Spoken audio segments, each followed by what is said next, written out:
Hi, welcome to Real Estate Resource. Really glad you stopped by. Don't forget to like, subscribe, and hit that notification bell.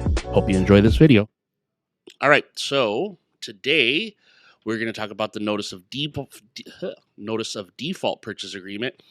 It is almost identical to the RPA that we've been talking about over and over again for the last few months, but there are some very important differences. For those of you that don't know, the notice of default purchase agreement is exactly what it sounds like it's for. It's for properties that are in notice of default. But there are three characteristics that the property must have in order for the notice of default purchase agreement to be required. And those three things are: it is owner occupied, the seller is living in the property, it has a notice of default recorded, and an investor is purchasing the property. So if it does not have all three of those things, right, you can use the regular purchase agreement. But if it's an investor purchasing and the owner is living in the property and there's a notice of default recorded, it is required to use this notice of default purchase agreement. And the reason for that is because there's some civil codes, civil penalties that are attached to the process of equity purchases, right? So what this is there to do is to protect homeowners. So let's give you a little background about why the protection is necessary for homeowners that are in notice of default.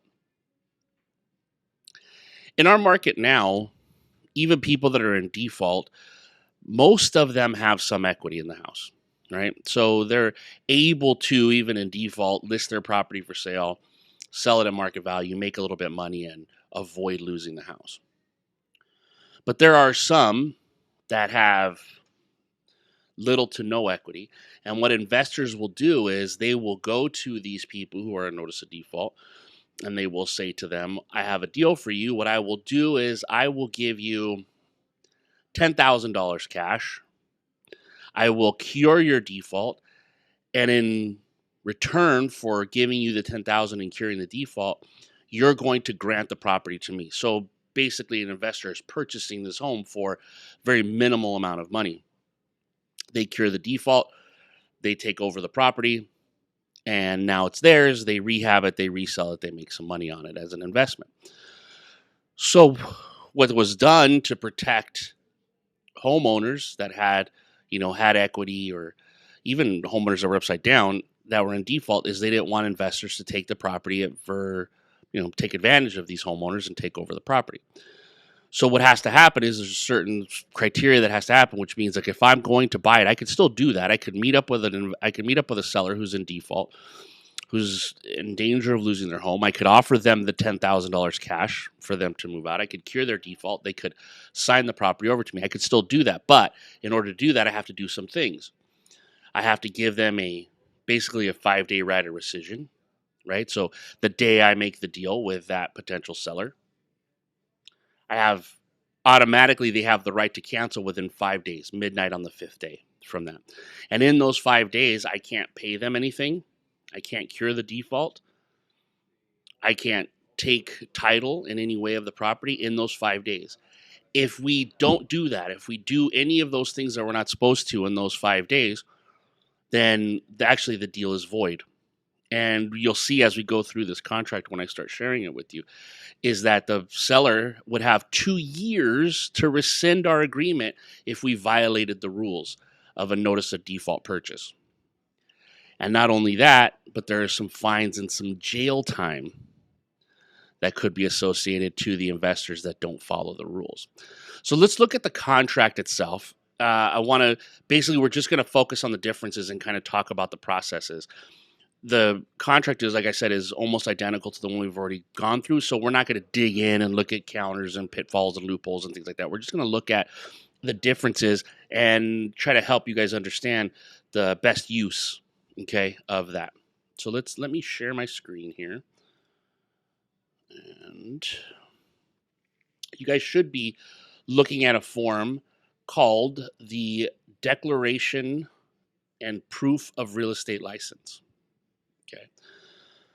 So one of the things that's required, and what used to be In order for an agent to be involved in a notice of default purchase, this kind of purchase where an investor was purchasing and the seller lived in the property, there used to be two things that were required to do it. One was a valid real estate license, and the second was a security bond. We had to have a bond. Well, that bond is no longer required, but we're still required to prove that we are licensed and our license is valid and that we're with a brokerage. So this is one of the first forms that's going to go with your NODPA, Notice of Default Purchase Agreement. So we have to fill this out. This declaration is made in connection with the Notice of Default Purchase Agreement, dated, right, whatever the date is of your NODPA, the property, the buyer's name, the seller's name.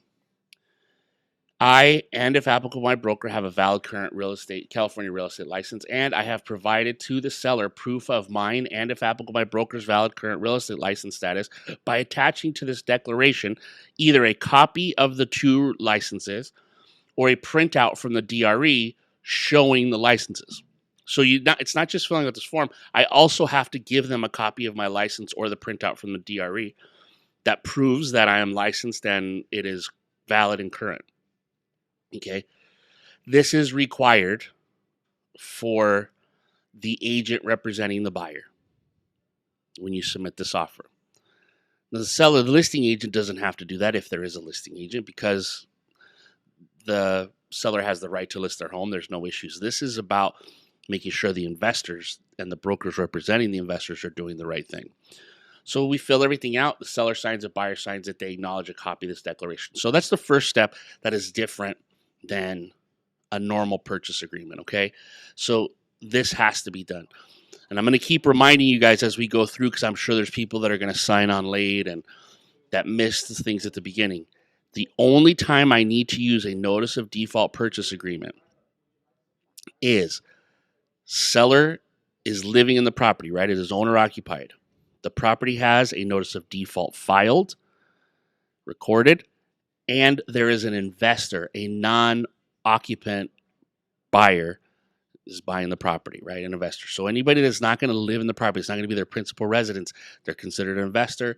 Now it is the notice of default purchase agreement. So let's look at, let me fix this real quick here. Yeah, let's look at it this way. Okay. Let me go back here. All right.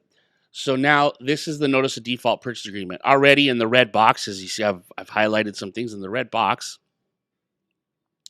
is already the first difference. It says if this sale has been negotiated in a language other than English, this agreement must be translated into that other language under California Civil Code 1695.2.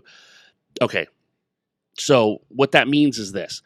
Normally, in these situations, when it's a notice of default and the investors are purchasing, like the way we had talked about before, is where an investor goes directly to the seller and says, "Hey, I'm going to make this deal to you to purchase your home, and this is what the deal is going to look like." They don't write contracts. And if I'm an investor and I'm speaking Spanish with the homeowner and I'm having the conversation with them in Spanish, when we go back to writing this offer, putting this deal together, this contract together, then I have to have somebody there that's an interpreter. This doesn't mean we're translating the contract. We're changing the contract from English to Spanish or Chinese or Korean or whatever language.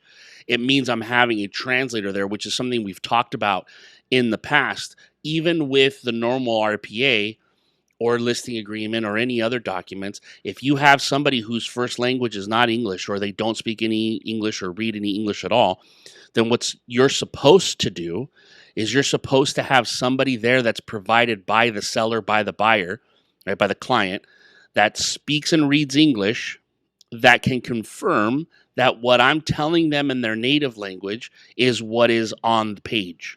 Okay, so there's a form for that. It's called the Interpreter Translator Agreement. We have to include that. You have that person sign it, you leave that in your file. So even though our regular purchase agreement doesn't reference what's in this little red box, it's the same thing. If I'm discussing this contract with someone who doesn't speak and read English, and even if I'm doing my presentation, I'm reading them what's on the contract in their language, I still have to have that interpreter translator there that can read the contract and verify that what I'm telling them in Spanish or Chinese or Korean is what is written on the page in English, because there is no foreign language contract. Okay. Questions about that part before I move on? There's already a question in the chat about something else, but any questions about the translation part of it? Okay. So in the chat, we have all three of those conditions have to be met with a question mark. Yes. If let's say, for example, it's tenant occupied and it's a notice of default and investors purchasing it, it's a regular RPA, right? If it's a notice of default and the seller's living in it and the buyer that's going to buy it is going to move in, it's a regular RPA. Only when all three apply, which is the owner occupied, notice of default, investor purchasing, are you required to use this purchase agreement. Okay. So let's move on. Like I said, it's exactly the same as all of the other ones. The way we fill out address, names of buyers, confirmation of agency, even paragraph 3 is the same. Purchase price, all cash, everything is exactly the same, and it's be filled out exactly the same as you would a normal RPA. One thing that is different is you see here, there is no choice of occupancy type. As we went through with the new RPA, there was 3 choices here in occupancy type. It was primary, secondary, and investment. Right, were the choices that I could check here. Now, this again is solely for investments. So if it's not an investment, we don't need this contract, and that should be that's one of the clues. Like, hey, if this is an investment, then obviously I can't fill out the contract properly. This isn't the one we use. Okay. All of the same things are required here, right? Just because it's a notice of default and just because it's an investor purchasing it doesn't change that you still have the same time frames. You still have the same, hey, I'm attaching all my verification of funds. I'm attaching my closing costs. I'm showing you if there's a loan application, right? All of that stuff is going to same. The time period's all the same. The pre-sale inspections, the disclosures, everything is the same, has to be provided from the seller to the buyer. Now, I know that investors a lot of times are saying, I don't need all that stuff, okay? I don't care if the investors need it or not. It's required. Your seller needs to provide it. And believe me, I'm sure there's people on here that have worked with investors in the past, and investors will use that they didn't get complete disclosures or inspections right as to why they want to cancel deals, because they found out it was going to cost them more than they thought and nobody disclosed it. And so I just think follow the rules, whether it's an investor that's going to tear it down or not. Follow the rules and just provide all the disclosures, get all the reports done. And every city requires the seller to get the report. No city allows you to waive the report. I said, except for, like, I think right now what Linwood is still making you pay for the report, but they're not actually performing the inspections. Okay. But you still have to pay for them. So again, just there's no legal way to waive the city pre-sale inspection reports. So please, let's try to stay away from that. Let's not do that, people, please. Okay. So we'll move forward through here. As I said, everything is the same. So we're going to jump ahead to where there's a difference, and that difference is. You guys are getting dizzy looking at this page scroll, I bet. Paragraph 25. So earlier I said to you guys that there is a civil code that is that covers the investor purchase of a notice of default, and this is where that agreement is going to start to discuss what that civil code is. So it says this agreement is used when an investor is right now. Hey guys, does the sound okay? Just thumbs up, thank you. Okay, I've got a message and I thought maybe my sound was off. Let me start over again here. All right. So this agreement is used when an investor buyer offers to purchase a residential dwelling containing 1 to 4 units, one of which is occupied by the owner. So let's say that you have 4 units that's in default, and The owner lives in one, the other three are tenants. It still requires the notice of default purchase agreement because the owner is still occupying the property. Okay, and this is only up to 1 to 4 units. When you get to 5 units and things like that, obviously commercial, those are different rules. That doesn't apply. This is to protect homeowners that live in their properties. Okay. Um, owner of which is occupied by the owner as his or her principal residence, and a notice of default has been recorded against the property. This purchase is subject to Civil Code 1695 through 1695.17. If certain provisions of those code sections are violated, buyer may be responsible for actual damages and attorney fees and costs incurred by the seller, and either exemplary damages or a civil penalty of up to $2,500, plus may be subject to a fine of up to $25,000 or imprisonment for not more than 1 year, or both fine and imprisonment. And the transaction may be rescinded by the seller up to 2 years after close of escrow. So I know it seems like, hey, there's some extra work that needs to be done here in doing these notice of default purchases with an investor purchasing, but the consequences could be pretty high. So if your investor doesn't do the right thing and goes, let's say, goes directly to the seller and says, I'm going to give you the 10, 15, $20,000, clear your thing, take it over, and they don't use this contract, the seller would have, once they found out what had happened, the seller would have 2 years from the end of that transaction to rescind the sale, which means I will get my house back. Okay. Second, that investor will face a $25,000 fine and a year in prison, or both. And there's a civil penalty of $2,500 that they pay regardless.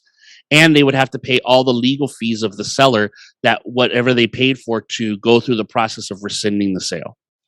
So it could be really costly for an investor that doesn't do it right. And if you're representing that investor and you don't do it right, who do you think the investor is going to turn around and say, you're going to take care of all this because I didn't know? So it's really important, guys, that if you are representing investors and this is an idea, and I know there's agents out there that I've been talking to that are now targeting notices of default because the notices of default are on the rise, right? And they're going and they're prospecting those notices of default. They're going out there and they're contacting these clients and they're trying to help them. There's these agents that are working are not trying to take advantage. They're trying to help these people that are in, some desperate situations where they're facing the possibility of losing their house. But there are some things that you may do because you didn't know the right way, right? So that omission of the right steps could put you in a pretty precarious position. So then again, know that this is the consequence: $25,000 and up to a year in prison. It's huge. I don't think investors and agents out there really know how this works. And the reason I say that is because I've seen people try to force agents to use this contract when all three of the terms don't apply, right? They're forcing it. They don't know how it works.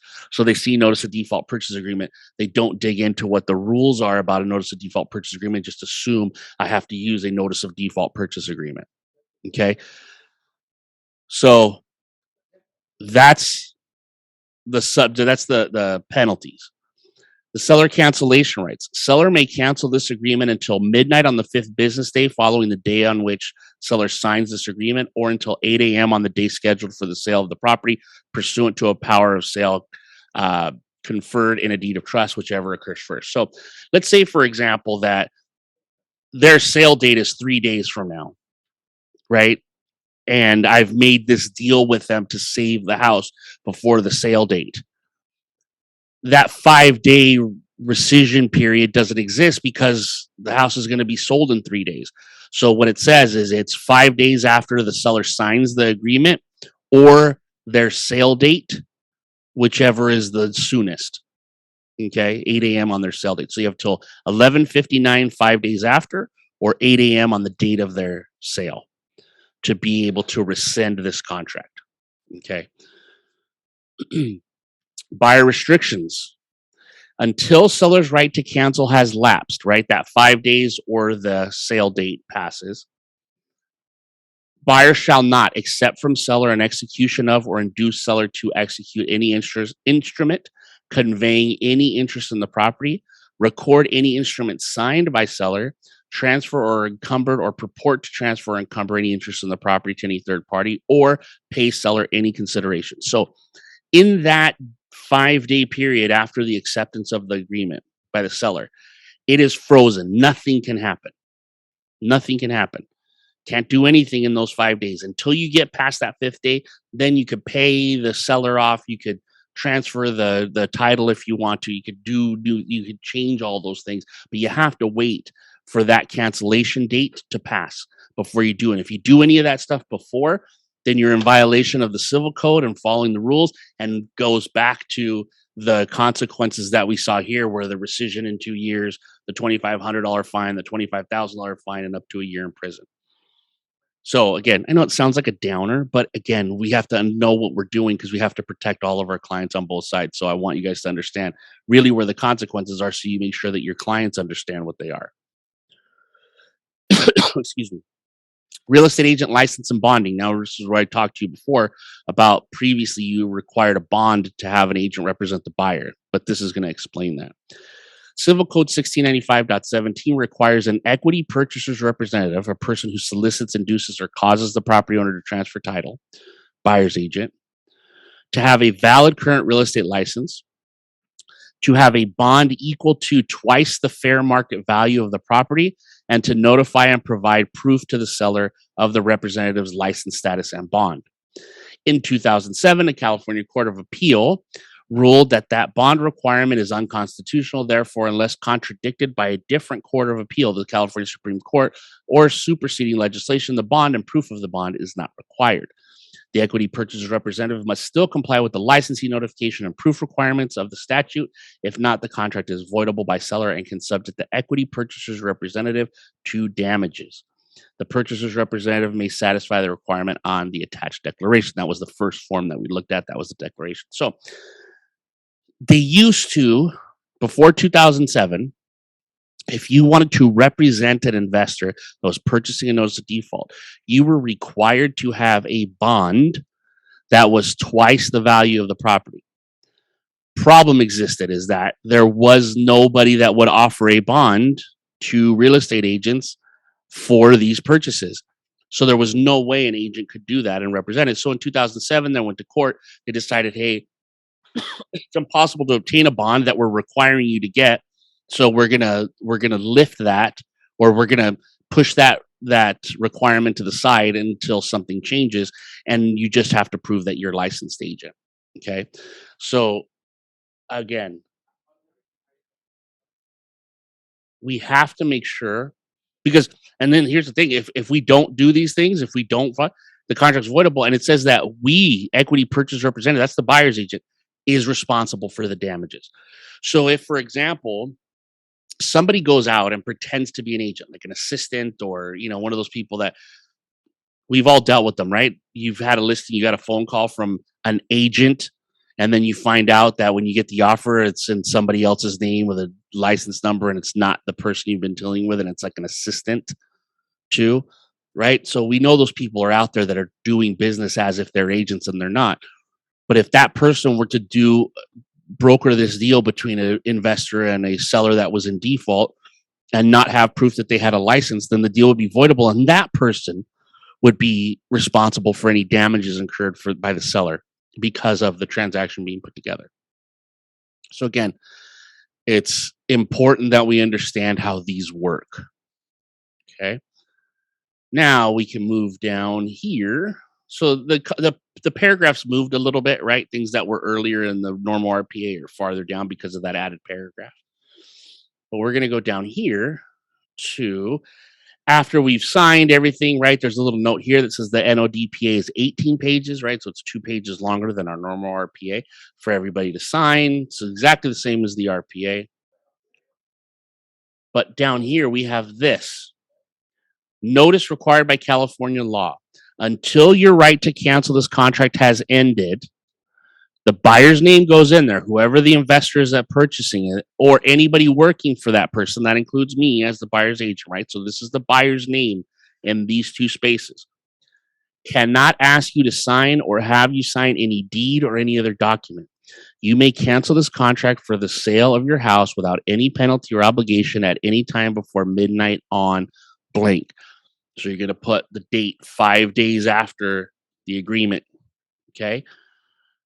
5 business days after the agreement. Business days. So if we sign this on a Friday, Saturday and Sunday are not business days. So we got to make sure we take that into account. 5 business days. Or 8 a.m. on the day of your scheduled foreclosure sale, whichever occurs first. See the attached notice of cancellation form for an explanation of this right. So there's a big box that's telling the seller, hey, listen, the buyer can't do anything until we pass this date. When we pass that date, that's fine. But if they do anything before that, it's illegal. Okay. To the offer accepted, not accepted, counters, the whole thing, right? Just like we have on the regular RPA. And you know what? Let me say this real quick so I don't forget.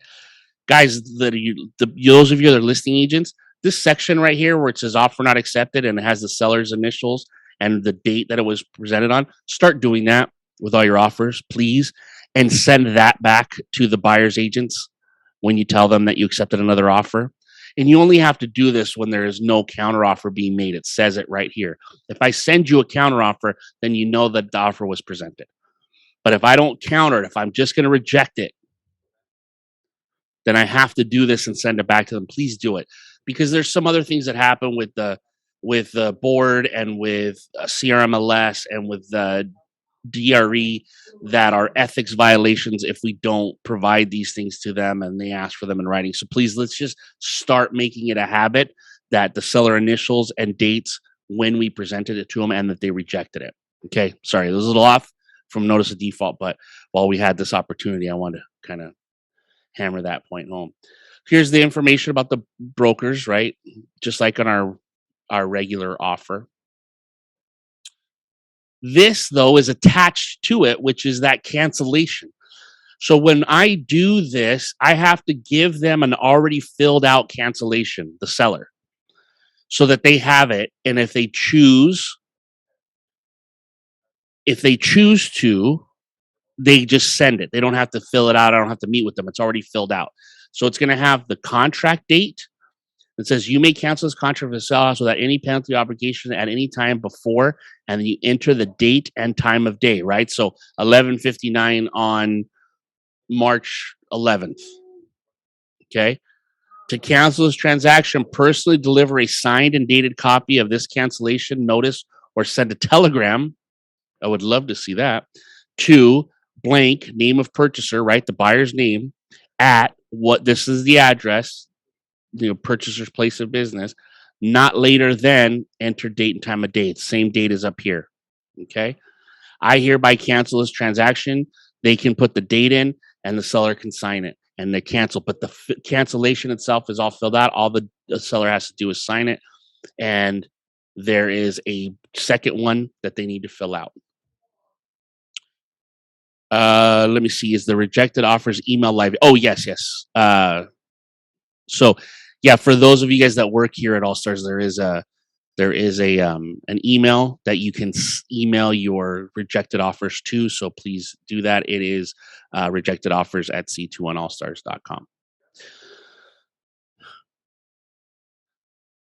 They can also email it to the agent as a valid. Yeah, email is fine. I mean, come on, really, we're not going to put it in the mail. They can email it. They can hand it to you directly, right? I mean, look, probably the chances are is that you're gonna. In these kind of situations, the chances are that the agent that's representing the buyer is probably representing the seller, so they could just hand it to you.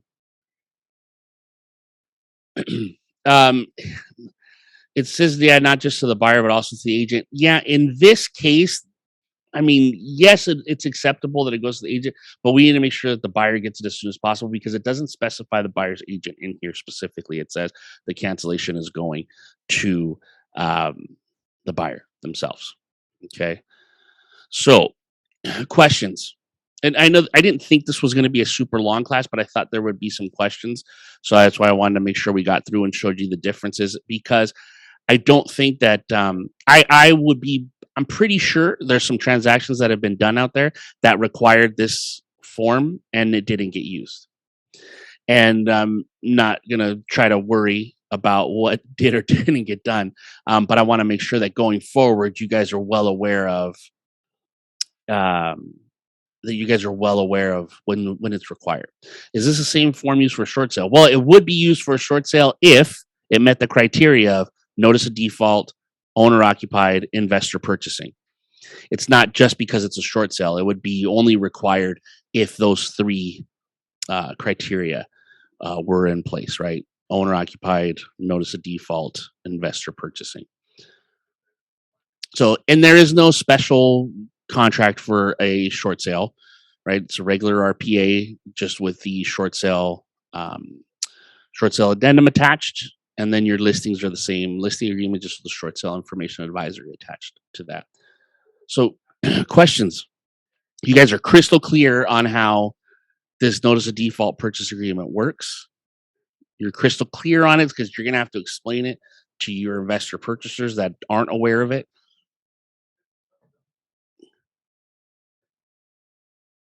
A novation agreement is something I don't know about. A novation agreement that investors are offering. I don't know about that, but I'll have to look into it. All right. So since we're done early with that contract, I'm going to give you guys the opportunity now to ask any contract questions while we're here. Um, because I'm sure that if you have the question, somebody else has it. So we have opportunities. And if you need some more clarity on the NODPA, if you felt like, okay, I didn't want to ask a question, whatever, please come see me. Let me know and I'll help you with it. Do we have any airform training? No, we don't have airform training. I'm sorry. I don't. I don't do commercial stuff. So that airform stuff, you would have to probably go directly to air and get the training from them. Anybody else? Let's see. Yes, I'm going to ignore that one. Um, so as we move forward now, I'm going to try to get into. I know we did some counters last week or the last couple of weeks. We did this NODPA, and again, this wasn't a long class because it's so similar to the regular purchase agreement. I just wanted to spotlight those differences. We've done the listing agreement, so we're going to go probably into some disclosures, things like that, because I think in a couple weeks, if I'm not mistaken, we have um, we're going to have um, a class for risk management with Robert Brand, and that is coming up on the 17th. So that 17th class is going to replace my contract class. So we won't have a class on the 17th. So that's right 2 weeks from now. Um, so maybe prior to that and the week prior to that, we're going to talk about other disclosures that will lead into that. Alvaro, you had a question. I should. So you're breaking up a little bit. You there, Alvaro?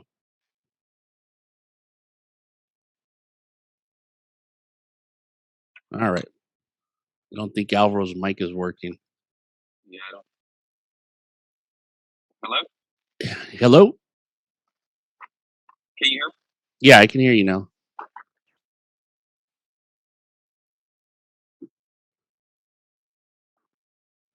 All right. We'll come back to him. Let's see what we got here. For the NOD listing agreement, it would be the same as a regular agreement with an NOD addendum. The listing for an NOD is exactly the same. There is no listing addendum for a notice of default. It's exactly the same. Jasmine says, Kyle, with these high prices and homeowners probably falling behind their payments, not due to COVID-19, but because of hardship, do you anticipate the NOD market rising in 2022? I do. And I think that there's a couple things, not only because people have lost their jobs and things like that, and COVID kind of put everybody behind the eight ball, but then those that did made the deals for their mortgages and had that those things are going to start coming due now, and I think that's going to make it really difficult for even people who are working and do have money to kind of stay afloat with their homes. When is NOD and probate? What should be file as there's only one option? Um. That's, I mean, that's up to you how you want to market in the MLS. He's talking about in the MLS, like if it's an NOD and it's a probate, right? It's a probate that's a notice of default. How would you put in the MLS? I would probably first go with it being a probate. Before, if I'm going to market in the MLS for marketing as a probate or an NOD, I would probably put it as a probate first because that's really the more important information. You could put in the private remarks of the MLS that it is in notice of default, but I would start with it as a probate. Okay, so we're a little early. If anybody else have any other questions about anything contract wise, let's see what we got here. I've noticed some properties receiving notice of foreclosure but have not received an NOD. Uh, you gotta file the notice of default first before they can get I mean, that might be the process of, hey, you're in foreclosure and they haven't filed the notice of default yet. But before there can be a sale date, they have to file the notice of default. So, I mean, maybe that notice of foreclosure might just be like a precursor to a notice of default. Let's see. If an investor changes his mind to buy the property as primary residence due to the loan they obtained, do we amend the RPA? Yes. Yes, yes, yes. You'd have to make some changes. Are you able to help us write offers to a trust? Of course, sure I can. I can help you with that. Um, okay. Yeah, of course I can help you with write an offer to a trust. An offer to a trust is exactly the same as an offer to any other listing. The thing that is different between a trust and obviously a regular sale is just what disclosures you're going to receive. That's the only difference. So not that hard, but yeah, of course I can help you with that. All right, guys. Well, if there is nothing else, a short contract class today, but that's okay. I'm sure you guys are fine with me only lecturing you for half an hour instead of an hour. I really appreciate you guys being here. I think that we had a great turnout, and I think it's going to help you guys to understand how that notice of default purchase agreement works. Again, next week we'll start working on disclosures in preparation for Robert Brand to be here on the 17th. If you missed any part of this, it will be on my YouTube channel later today.